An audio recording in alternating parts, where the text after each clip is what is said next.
Morning बच्चों। आज की क्लास में बेटा हम एक नया चैप्टर लेकर आ रहे हैं सिविक्स का, चैप्टर नंबर 5। इसका नाम है पंचायती राज। इस चैप्टर पर बेटा आगे बढ़ने के पहले मैं आपको ये समझाना चाहता हूँ कि हमने चैप्टर नंबर 3 में ये सीखा था कि हर देश को एक गवर्नमेंट यानी कि सरकार की ज़रूरत पड़ती है, और वही सरकार, वही एडमिनिस्ट्रेशन जो सेटअप होता है वो उस देश को चलाता है कि किस तरह के काम उस देश में किए जाएंगे, किस तरह के एक्टिविटीज़ को परफॉर्म किया जाएगा। ये सारे निर्णय सरकार ही लिया करती है। और फिर चैप्टर नंबर 4 में हमने ये सीखा कि उस सरकार का डेमोक्रेटिक होना कितना ज़रूरी है, यानी कि गवर्नमेंट जो है वो डेमोक्रेटिक है या नहीं है, या उस देश में डेमोक्रेसी होना कितना ज़्यादा ज़रूरी है। अब आपको ये भी सिखाया गया है बच्चों कि डेमोक्रेसी का अर्थ होता है, सरल भाषा में अगर समझाया जाए तो लोगों का राज, जनता का राज। अब लोगों का राज या जनता के राज से हम क्या समझेंगे? इसका सीधा सा अर्थ ये है कि ऐसा डेमोक्रेटिक सिस्टम या ऐसा एडमिनिस्ट्रेटिव सिस्टम जिसमें आम जनता अपनी बात को अपने लीडर्स के सामने रख सके कि हमारी ये आवश्यकताएं हैं, हमारी ये ज़रूरतें हैं, हमारी ये रिक्वायरमेंट्स हैं, और वो लीडर्स उन बातों को सुनते हैं या नहीं सुनते हैं, या पूरा कर पाते हैं, या उन कामों को, जनता के दिए गए कामों को पूरा कर पाते हैं या नहीं कर पाते हैं। तो जहाँ पर ये सारी फ्रीडम होती है उसको कहा जाता है, उस गवर्नमेंट को कहा जाता है बेटा डेमोक्रेटिक गवर्नमेंट। और सबसे बड़ी बात डेमोक्रेसी में ये भी होती है बच्चों की, यहाँ पर आम जनता को ये अधिकार होता है कि अगर उनके लीडर्स ने, उनके पॉलिटिकल लीडर्स ने जिन्हें उन्होंने 5 साल पहले चुनाव में जितवाया था, क्या उन्होंने उनके वादों को पूरा किया है, उनके प्रॉमिसेस को पूरा किया है, क्या उन्होंने उनकी भलाई के लिए काम किए हैं?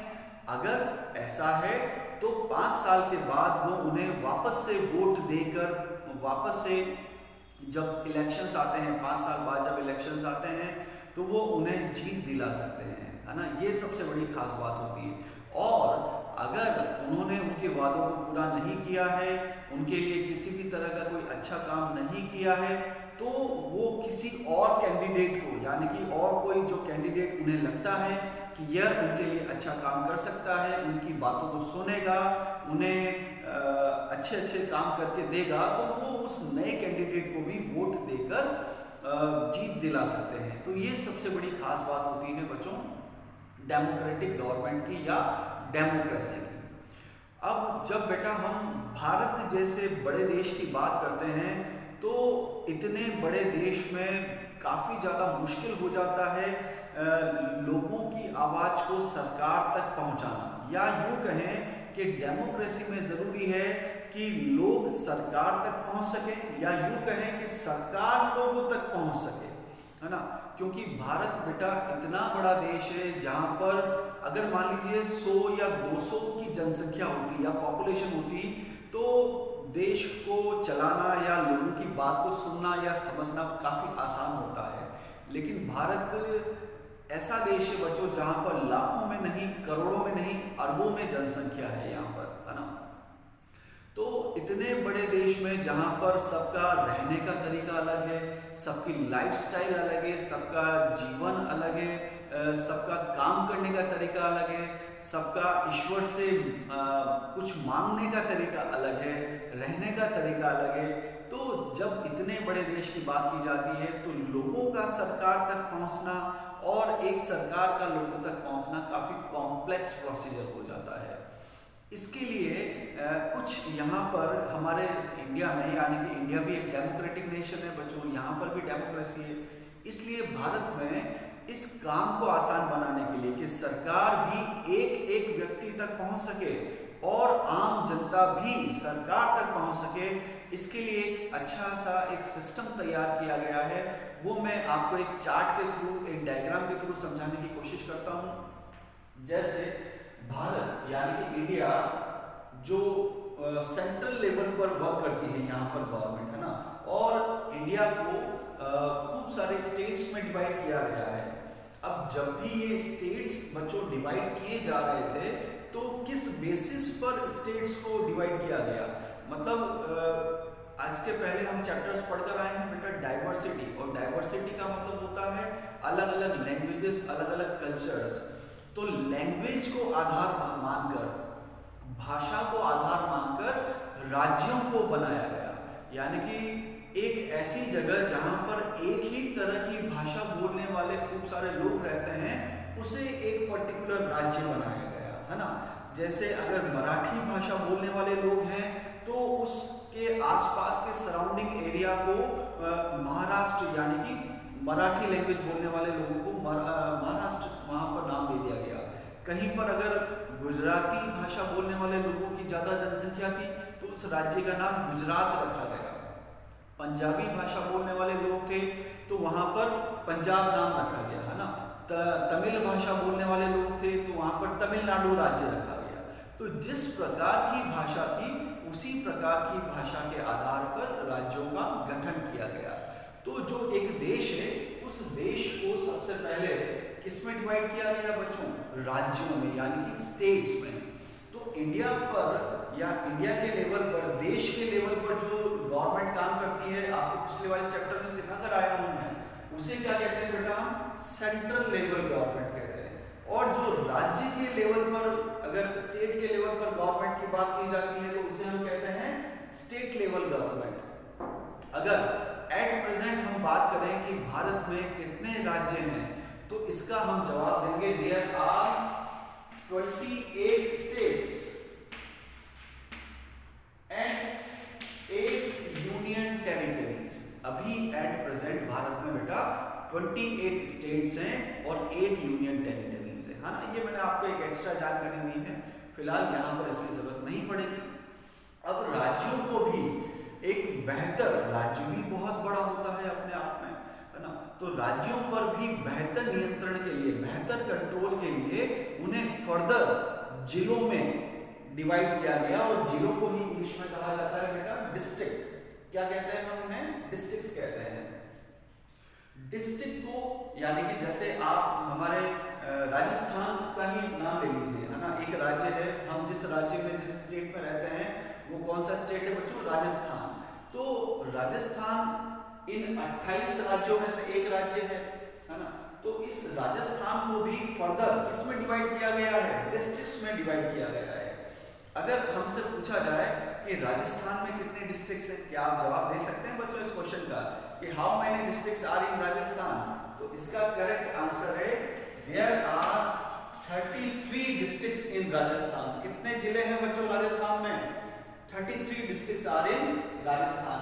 तो राज्यों को जो अगले लेवल पर फर्दर डिवाइड किया गया है वो क्या लेवल है, डिस्ट्रिक्ट। और डिस्ट्रिक्ट को हिंदी में क्या कहा जाता है, जिला। और कितने डिस्ट्रिक्ट या जिले हैं राजस्थान में? 33 डिस्ट्रिक्ट या जिले हैं, ठीक है बच्चों। अब बात करते हैं कि हम कौन से डिस्ट्रिक्ट में रहते हैं। हम रहते हैं बेटा चित्तौड़गढ़ डिस्ट्रिक्ट में।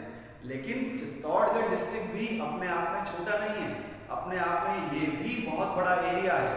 अगर एरिया वाइज अगर हम बात करें तो जो चित्तौड़गढ़ का एरिया है वो पूरे राजस्थान का 3.17% है। It is 3.17% of the total area of Rajasthan. यानी कि चित्तौड़गढ़ जिले का जो एरिया है वो पूरे राजस्थान का 3.17% है। ठीक है, यहां तक आ रही बात समझ में। डिस्ट्रिक्ट्स को भी फर्दर, यानी कि चित्तौड़गढ़ डिस्ट्रिक्ट को भी या हर जिले को भी फर्दर डिवाइड किया जाता है बच्चों ब्लॉक्स में, या फिर उसे हम तहसील के नाम से भी जानते हैं। या तो ब्लॉक्स कह सकते हैं या तहसील कह सकते हैं। अब वापस से यहाँ पर बात आती है कि चित्तौड़गढ़ जिले को कितने तहसील में डिवाइड किया गया है। तो चित्तौड़गढ़ जिले को डिवाइड किया गया है बेटा 11 तहसील में, और 4 हैं सब तहसील, यानी कि तहसील से के भी छोटा जो पार्ट होता है उसे सब तहसील कहा जाता है। तो 11 तो तहसील है और 4 सब तहसील है। तो ये हो गया, जब डिस्ट्रिक्ट फर्दर डिवाइड होंगे तो उसे क्या कहेंगे हम, तहसील या फिर ब्लॉक कहेंगे तो 11 ब्लॉक्स या 11 तहसील है हमारे यहाँ पर। उसके बाद जो ब्लॉक्स होते हैं या तहसील होती हैं उन्हें विलेजेस में फर्दर डिवाइड किया जाता है ना। और विलेज पर जो गवर्नमेंट वर्क करती है उसका नाम होता है विलेज पंचायत, और एक तहसील पर जो गवर्नमेंट का सेटअप वर्क करता है उसे नाम दिया जाता है ब्लॉक पंचायत।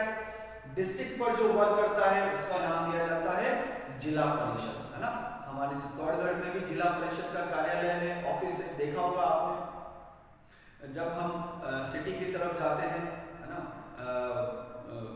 रेलवे लाइंस की तरफ जाते हैं जहाँ पर वो नेहरू गार्डन आता है, वहाँ उसके पहले जिला परिषद का ऑफिस है ना।